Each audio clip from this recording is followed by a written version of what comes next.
Good morning students. आज हम class 11th का नया चैप्टर स्टार्ट करेंगे, bank reconciliation statement BRS।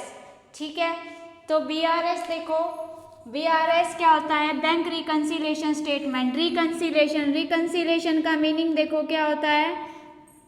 Reconciliation का मीनिंग होता है मैच करना। ठीक है, हमने पिछले जो चैप्टर किए हैं उनमें हमने कुछ बुक बनाई थी, जैसे cash book, sales book, purchase book, sales return book. तो हमने जो कैश बुक बनाई थी, जैसे इसमें दो चीज़ों का रोल रहेगा, एक कैश बुक, ठीक है, एक पासबुक।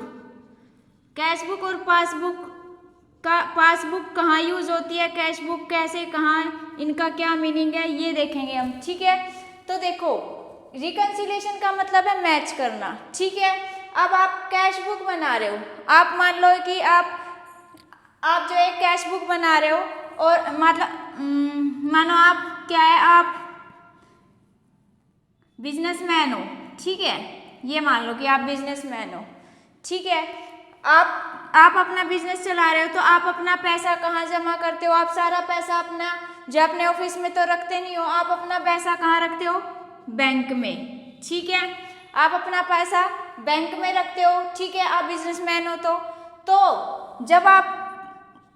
जब भी आप बैंक में पैसा डिपॉजिट करते हो, जब भी बिजनेसमैन जो है बैंक में पैसा डिपॉजिट करता है, तो बैंक में पैसा डिपॉजिट करने के लिए जो बिजनेसमैन है इसका बैंक में अकाउंट होना चाहिए। ठीक है, अगर बिजनेसमैन बैंक में अकाउंट बनवाता है तो उसके नाम से एक अकाउंट बनता है, और अकाउंट बनता है तो वहाँ से एक बुक मिलती है जिसे बोलते हैं हम पासबुक। ठीक है, और कैश बुक वो होती है जो बिजनेसमैन अपने पास रखता है। कैश बुक वो होती है जो बिजनेसमैन अपने पास रख रहा है, मतलब कि अपने लिए बना रहा है, और पासबुक जो है बैंक से मिलती है किसको? बिजनेसमैन को। लेकिन ये जो पासबुक है ये अकॉर्डिंग टू बैंक यूज होएगी। ठीक है, और जो ये कैश बुक है अकॉर्डिंग टू बिजनेसमैन यूज होएगी। ठीक है, तो बिजनेसमैन ने मान लो 10,000 रुपये बैंक में जमा कराए। ठीक है, तो बैंक में भी 10,000 जमा करा दिए इसने। उसके बाद बिजनेसमैन ने फिर 2 दिन बाद 8,000 रुपये जमा कराए, और जो ये है पासबुक में शो नहीं हो रहा कि जो बिजनेसमैन है उसने 8,000 रुपये और जमा कराए हैं। जब यहाँ पे मान लो यहाँ तो केवल ये 10,000 ही दिखा रहा है इसके पासबुक में, इसके बैंक अकाउंट में ओनली 10,000 रुपये दिखा रहा है, और जो ये कैश बुक है ये अपनी कैश बुक में कितने रुपये दिखा रहा है? 18,000 रुपये दिखा रहा है ना। तो इसमें देखो इसकी कैश बुक में तो 18,000 रुपये आए हुए हैं जो बिजनेसमैन ने खुद की बना रखे कि भाई मैंने इतने पैसे जमा कराए, लेकिन जो बैंक है बैंक में तो इतने रुपये नहीं दिखा रहा, बैंक में तो आपके केवल 10,000 रुपये गए हैं। ठीक है, लेकिन इसकी तरफ से तो ये 8,000 रुपये उसमें गए बैंक में। तो जो ये मिसमैच हो रहा है इसको मैच करने के लिए हम रिकन्सिलिएशन BRS बनाते हैं। ठीक है, तो इस मिसमैच को सही करने के लिए हम BRS बनाते हैं। तो ये होता है बैंक रिकन्सिलिएशन स्टेटमेंट। ठीक है, तो इसमें मेन रोल किसका होएगा? बैंक का और कैश बुक का। ठीक है, ये बिजनेसमैन की होएगी और ये बैंक की होएगी। ठीक है, अब देखो इसकी स्टेटमेंट, इसकी जो डेफिनेशन है इसकी देखो, बैंक रिकन्सिलिएशन स्टेटमेंट्स या BRS is a statement. BRS एक ऐसी स्टेटमेंट है prepared by account holder. Account holder कौन है? ये बिजनेसमैन। ठीक है, बिजनेसमैन अकाउंट होल्डर, या इसको कस्टमर भी बोल सकते हैं हम। ठीक है, on a particular date to reconcile the bank balance, मतलब कि रिकनसाइल करता, मैच करता है किससे?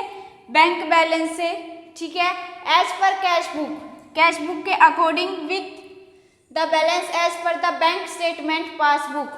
ठीक है, तो इसके कहने का मतलब है कि आपका जो ये मिसमैच हो रहा है इसको खत्म करने के लिए, इसको जानने के लिए जो है BRS हम बनाते हैं। ठीक है, अब बात आती है कि BRS इज प्रिपेयर्ड टू मतलब कि इसके ऑब्जेक्टिव क्या क्या रहेंगे। ठीक है, इसको हम ऑब्जेक्टिव भी बोल सकते हैं। तो देखो इसके ऑब्जेक्टिव क्या क्या रहेंगे। फर्स्ट है find out the errors either in cash book और पासबुक।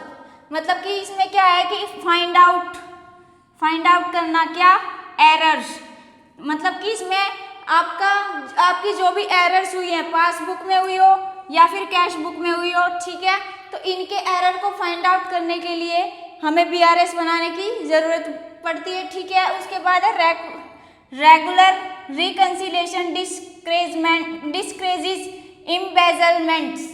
अब इम्बेजलमेंट का मतलब होता है गड़बड़, मतलब कि कोई गड़बड़ ना हो, कोई धोखाधड़ी ना हो, उसको जानने के लिए हम रिकंसिलिएशन करते हैं, ठीक है, मैचिंग करते हैं, ठीक है भाई।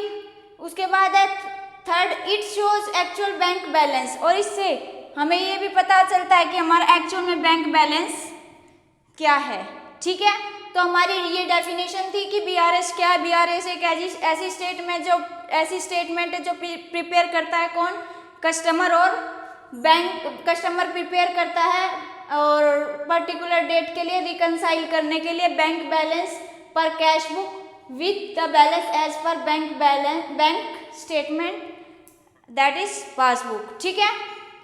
उसके बाद हमने ऑब्जेक्टिव देखे कि ऑब्जेक्टिव क्या है, फाइंड आउट करने के लिए, एरर को फाइंड आउट करने के लिए कि कैश बुक और पासबुक में कोई भी एरर है तो उसको फाइंड आउट करने के लिए बीआरएस प्रिपेयर करते हैं। उसके बाद रेगुलर रिकंसिलिएशन डिस्क्रेजिज इम्बेजलमेंट, मतलब कि गड़बड़ को जानने के लिए, ठीक है। थर्ड है it shows actual bank balance, मतलब कि आप अपने एक्चुअल बैंक बैलेंस को जान सकते हो कि आपका एक्चुअल में बैंक बैलेंस क्या है, ठीक है। इसमें ये भी हो सकता है एक्चुअल बैंक बैलेंस का मतलब कि मान लो किसी ने आपके अकाउंट में पैसे 10,000 अपने पास से जो है डिपॉजिट करा दिया आपके अकाउंट में, ठीक है, और आपको पता भी नहीं है कि आपके अकाउंट में 10,000 रुपये गए हैं। लेकिन जैसे ही आपके पास मैसेज आता है कि आपके अकाउंट में 10,000 रुपये आए हैं, 2-3 दिन बाद आता है या 2 घंटे बाद, जब तक तो आपको नहीं पता होता कि आपके पास पैसे आए, लेकिन जैसे ही आपके पास मैसेज आता है तब आपको पता चलता है। तो वो किससे पता चला हमें, बैंक बैलेंस से, ठीक है। नेक्स्ट देखो इम्पोर्टेंट एस्पेक्ट टू अंडरस्टैंड, मतलब कि कुछ ऐसे एस्पेक्ट हैं जो आपको पता होने चाहिए। तो फर्स्ट है जैसे कि debit balance in cash book is just like credit balance in passbook. अब इसमें देखो जो हमने कैश बुक और पासबुक हम जो बनाते हैं, देखो जैसे आप कैश बुक बनाते हो, ठीक है, ये आपकी कैश बुक है, ये आपकी कैश बुक है। आप कैश बुक कैसे बनाते थे, देखो आप कैश बुक कैसे बनाते थे, ये आपकी डेबिट साइड होती थी, ठीक है, ये आपकी क्रेडिट साइड होती थी।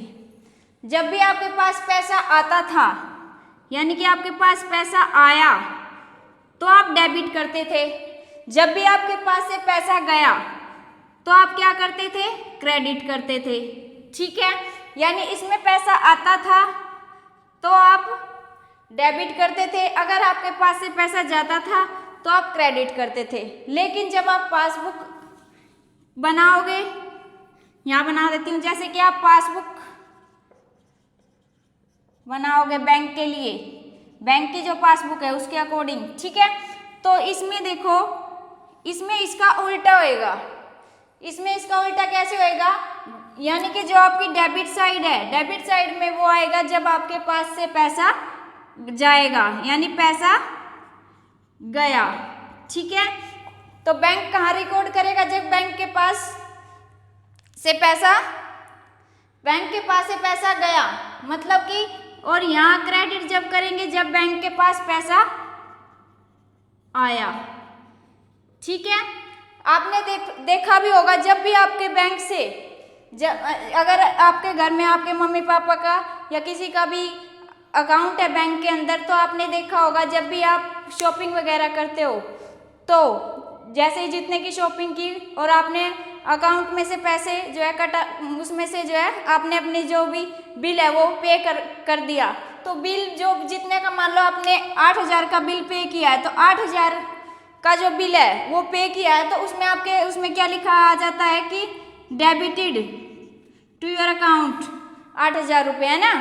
तो मतलब कि यहाँ से आपके पास से, मतलब कि बैंक में से अगर पैसा जाएगा तो वो उसको डेबिट करेगा, अगर बैंक के पास पैसा आता है तो वो क्रेडिट करेगा। ठीक है, तो इसका कैश बुक जो है, कैश बुक और पासबुक दोनों एक दूसरे के अपोजिट होती हैं। ठीक है, नेक्स्ट बात आती है कि अब हमने इसमें लिखा कि debit balance in cash book just like credit balance in passbook. अब इसमें कहने का मतलब है, मान लो हमने जब कैश बुक बनाते थे तो यहाँ पे कोई बैलेंस बचता था, बाय बैलेंस बीडी जो बचता था। ठीक है, बाय बैलेंस बीडी जो बचता था, तो उसको, ये कौन सा बैलेंस होता था हमारा, डेबिट वाला बैलेंस, तो इसको हम डेबिट बैलेंस बोलते थे। ठीक है, ठीक है, अगर बैंक के यहाँ पे मान लो यहाँ डेबिट साइड, यहाँ क्रेडिट साइड का बैलेंस बचा है, तो हम यहाँ पे लिखेंगे टू क्रेडिट बैलेंस। ठीक है, अगर क्रेडिट साइड का इसका बैलेंस बच रहा है तो क्या लिखते थे, क्या लिखेंगे, टू क्रेडिट बैलेंस। तो इसके कहने का यही मतलब है कि जो बैंक का डेबिट बैलेंस होता है वो जो पासबुक है उसका क्रेडिट बैलेंस होता है। ठीक है, तो इसके कहने का यही मतलब है कि credit balance in cash book is just like debit balance in passbook. ठीक है, मतलब कि एक दूसरे के अपोजिट होते हैं, credit balance in cash book और डेबिट बैलेंस इन पासबुक। ठीक है, इसी का उल्टा, अगर इसका उल्टा हम करें तो उसमें लिखेंगे हम debit balance in cash book, मतलब कि यहाँ का जो बैलेंस बचता है, यहाँ का जो अगर मान लो बैलेंस बचा है तो हम कहाँ लिखेंगे, अगर यहाँ का जो बैलेंस बचा हुआ है, ठीक है, नहीं यहाँ का बैलेंस ज़्यादा और यहाँ का बचा हुआ है, तो हम यहाँ पे लिखते हैं टू बैलेंस बीडी। ठीक है, ऐसे ही इसका उल्टा हम यहाँ कर देते हैं to balance by balance CD BD. ठीक है, तो इसके कहने का मतलब है जो बैलेंस डेबिट में बचता है वो उसके क्रेडिट में बचता है, जो बैलेंस इसके क्रेडिट में बचता है वो उसके डेबिट में बचता है। तो जब क्रेडिट बैलेंस कैश बुक का क्रेडिट बैलेंस है और डेबिट बैलेंस इन पासबुक, तो उस कंडीशन को हम बोलते हैं अनफेवरेबल बैलेंस। ठीक है, या इसको ओवरड्राफ्ट बैलेंस भी हम बोल सकते हैं। अगर debit balance in cash book है और क्रेडिट बैलेंस इन पासबुक है तो उसको बोलते हैं फेवरेबल बैलेंस। ठीक है, ये दो एस्पेक्ट समझ में आए कि debit balance in cash book है और क्रेडिट बैलेंस इन पासबुक है तो उसको हम फेवरेबल बैलेंस बोलेंगे। अगर credit balance in cash book और डेबिट बैलेंस इन पासबुक है तो उसको हम अनफेवरेबल बैलेंस बोलेंगे या फिर ओवरड्राफ्ट बैलेंस बोलेंगे। ठीक है, नेक्स्ट बात देखो, प्रेजेंटेशन ऑफ बीआरएस, मतलब कि बीआरएस को आप कैसे प्रेजेंट करोगे। ठीक है, तो बीआरएस को देखो आप कैसे प्रेजेंट करोगे, दो तरीके से हम इसको प्रेजेंट कर सकते हैं। एक प्लस माइनस प्रेजेंटेशन होती है, एक बैलेंस प्रेजेंटेशन होती है। ठीक है, प्लस माइनस प्रेजेंटेशन का फॉर्मेट होता है प्लस आइटम माइनस आइटम। ठीक है, और जो बैलेंस प्रेजेंटेशन है उसका फॉर्मेट होता है, यहाँ डिटेल आ जाएगी, यहाँ रुपीज आ जाएंगे। ठीक है, तो ये दो तरह की प्रेजेंटेशन होती है बीआरएस की, एक प्लस माइनस प्रेजेंटेशन और बैलेंस प्रेजेंटेशन। अब बात आती है जो प्लस माइनस प्रेजेंटेशन और जो बैलेंस प्रेजेंटेशन है, आप जब भी इन दोनों में से आप कोई भी यूज कर सकते हो, प्लस माइनस भी यूज कर सकते हो और बैलेंस प्रेजेंटेशन भी आप यूज कर सकते हो। दोनों से जो आपका आंसर आएगा वो बिल्कुल सेम आंसर आएगा। ठीक है, तो दोनों का जो आपका आंसर आएगा वो बिल्कुल सेम आएगा, तो इसमें से आप इन दोनों में से कोई भी यूज कर सकते हो। ठीक है, आपका क्वेश्चन दोनों प्रेजेंटेशन से निकल जाएगा। ठीक है, तो आज की क्लास हमारी यही थी बैंक रिकंसिलिएशन की। ठीक है, अगर आपको हमारी क्लास अच्छी लग रही है तो लाइक करो, शेयर करो, सब्सक्राइब करो ज़्यादा से ज़्यादा। ठीक है बेटा, और इसको रिवाइज करना जो हमने कंसेप्ट अभी बनाए हैं। ठीक है, आज का लेक्चर हमारा यहीं ख़त्म होता है। Thank you.